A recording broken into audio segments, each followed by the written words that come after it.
sangat peduli akan keutuhan ciptaan Tuhan ini. Seperti beliau ungkapkan, dan saya yakin pribadi, semangat itu Paus peroleh dari yang bernama Fransiskus.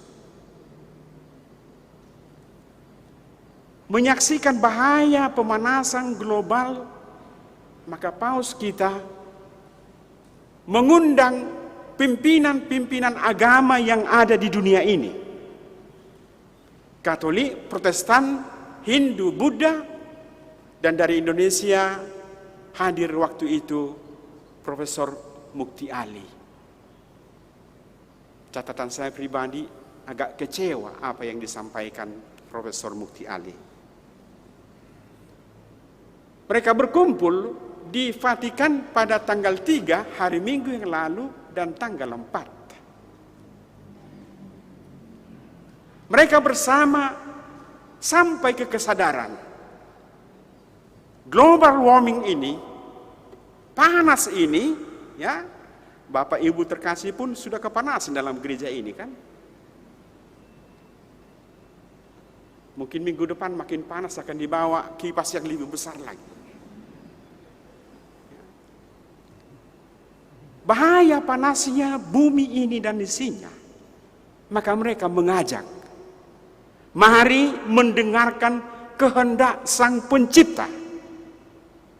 Mari menyadari bahwa bumi ini adalah rumah kita. Ada seorang penulis lagu dan penyanyi dari Indonesia yang sudah sedemikian lama mengumandangkan ini. Siapa? Bumi ini rumah kita. Nanti cari kalau belum tahu. Ketika kesepakatan itu dalam satu buku besar dan mereka semua menandatangani, diserahkan kepada satu utusan dari PBB dan atas nama pemimpinan Eropa, utusan dari Italia, maka utusan dari Italia ini berkata, hari ini tanggal 4 Oktober adalah pesta Santo Fransiskus. Hari Senin yang lalu, Fransiskus menjadi pelindung negara kami Italia. Dan PBB telah menetapkan Fransiskus menjadi model untuk aksi penyelamatan flora dan fauna. Maka Paus kita mengajak, apa yang harus kita buat untuk menyelamatkan bumi ini? Jawabannya diberikan oleh bacaan pertama hari ini. Ketika Salomo sudah ditentukan untuk menjadi raja orang Israel, Salomo menyadari diri seorang manusia yang fana, lemah, dan miskin pengertian. Maka dia berdoa. Nanti bacalah Bapak Ibu terkasih, doa Salomo dalam buku Kebijaksanaan bab 9. Salomo berdoa dan memohon kepada Tuhan supaya Tuhan mengaruniakan padanya roh pengertian dan roh kebijaksanaan. Salomo mengungkapkan, dengan roh itu aku akan mampu duduk di tahta. Aku akan mampu memegang tongkat kerajaan. Aku akan mampu memerintah dengan suci dan adil. Aku akan mampu melakukan tugasku dengan tulus hati. Salomo akhirnya mengungkapkan roh kebijaksanaan, roh pengertian itu lebih bernilai dari semua harta. Perak dan emas untuk kupasir dibandingkan dengan roh pengertian dan roh kebijaksanaan. Roh pengertian dan roh kebijaksanaan menjadi harta yang tak ternilai, tak terhingga bagi Salomo. Dan Salomo dalam ayat 11 tadi mengatakan, karena roh pengertian dan roh kebijaksanaan, seluruh kekayaan alam ini ikut serta dibawa kepadaku. Gagasan yang serupa kita temukan dalam Injil hari ini. Seorang kaya yang mendengar pengajaran Yesus berkata kepada Yesus, "Apa yang harus kuperbuat untuk memperoleh hidup yang kekal?" Dan Yesus menyampaikan apa yang sangat diutamakan oleh orang Yahudi, melaksanakan ke-10 perintah Allah. Dan anak muda ini menjawab, "Sudah dari sejak kecil aku melakukannya." Dan Yesus berkata, "Satu lagi kekurangan. Dari semua yang sudah dilakukan, Yesus menunjukkan hanya satu lagi kekuranganmu agar kau dapat mewarisi kerajaan surga." Apa itu? Kalau saya baca mungkin reaksi kita nanti, "Oh itu Romo, untuk para Romo dan para suster, para bruder, bukan untuk kami." Apa yang diminta oleh Yesus? "Pergilah, juallah apa yang kau miliki, berikanlah itu kepada orang miskin, kemudian datanglah kemari dan ikutlah aku." Yesus, satu lagi kekuranganmu. Apa? Jangan terikat dengan harta dunia ini. Apakah dia menerima? Tidak. Dia bersedih mendengar itu. Dia pergi meninggalkan apa yang ditinggalkannya. Dia yang bertanya, "Apa yang harus kulakukan untuk mewarisi hidup yang kekal?"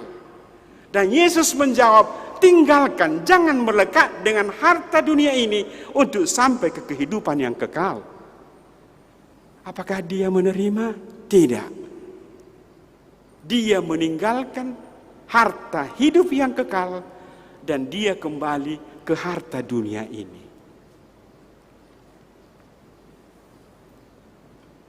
Melihat dia pergi, para murid bereaksi. Maka Yesus berkata kepada para muridnya, "Alangkah sukarnya orang beruang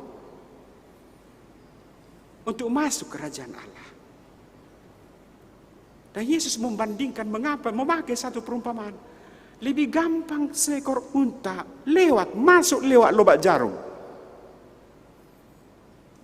daripada seorang beruang masuk ke dalam kerajaan Allah. Murid-murid jadi gempar.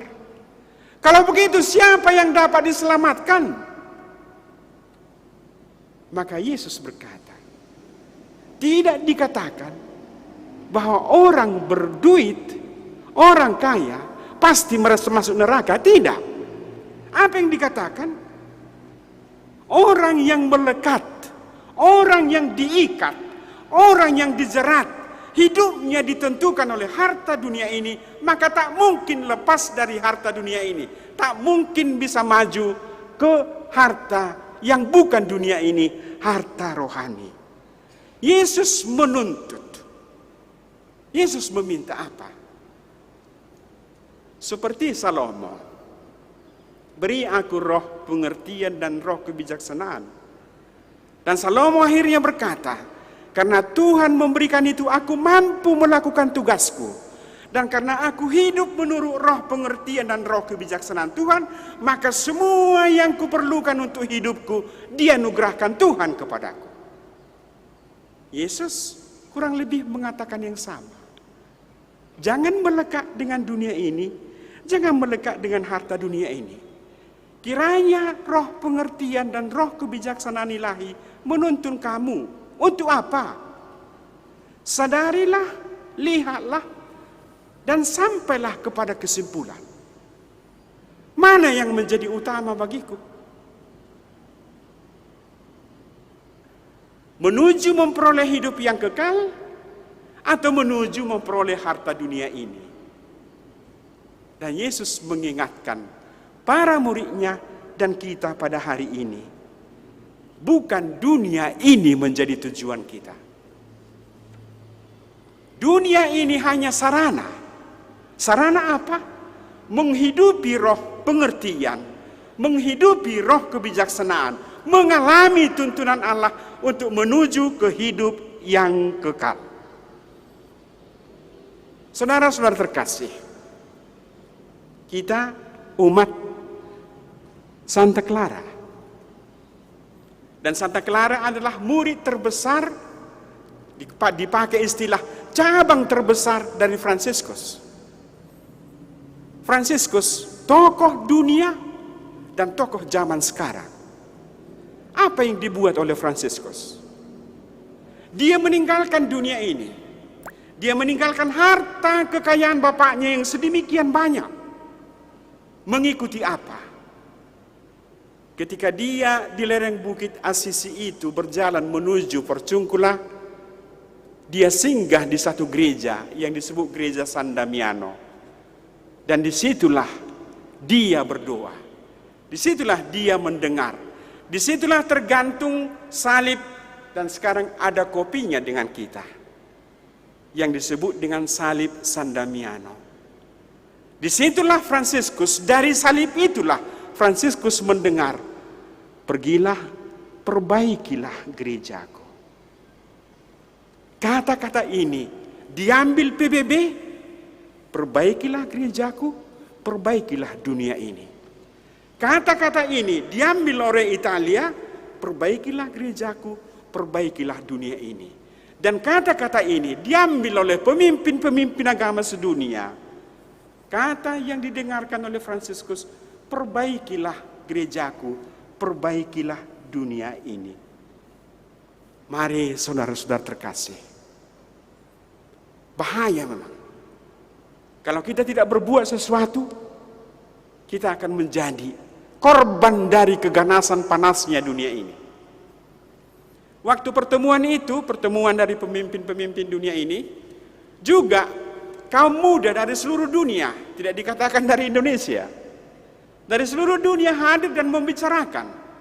Dan hasil kesepakatan, hasil pemikiran kaum muda Katolik sedunia dibacakan waktu itu oleh seorang gadis Italia, cantik pula dia kan, muda dan cantik. Dan dia berkata, Il Santo Padre, Bapak Paus yang tercinta, bapak-bapak, ibu-ibu, pemimpin agama sedunia, berjuanglah, berjuanglah, supaya kami yang masih muda ini dan keturunan kami nanti masih hidup mampu di bumi ini. Buatlah sesuatu. Dan pesan itu sampai kepada kita. Apa yang bisa aku buat? Apa yang bisa aku buat untuk memperoleh hidup yang kekal? Apa yang bisa aku buat untuk menyelamatkan dunia ini? Apa yang bisa aku buat? Aku sebagai anggota gereja Santa Clara, Santo Fransiskus. Sangat sederhana. Bapak Ibu, ada AC di rumah, di kamarmu kan? Di mobil. Mari menyalakan AC tidak lebih rendah dari 25 derajat Celcius. Orang Jepang dengan Zen Buddha sudah menjadi keputusan hukum negara Jepang. Tak boleh AC di bawah 25 derajat Celcius. Mari kita melihat diri kita, kebiasaan kita. Sekarang lumayan. Mungkin karena sedikit yang ke gereja. Jangan sembarang membuang plastik dimanapun. Jangan sembarang membuang plastik. Dan yang paling konkret hari ini ialah, tadi malam kemarin dan tadi malam dan hari ini, orang Cina, negara Cina sudah mengeluh, orang India di India sudah mengeluh karena apa? Listrik sudah dimatikan. Tidak ada lagi batu bara. Apa yang bisa aku buat?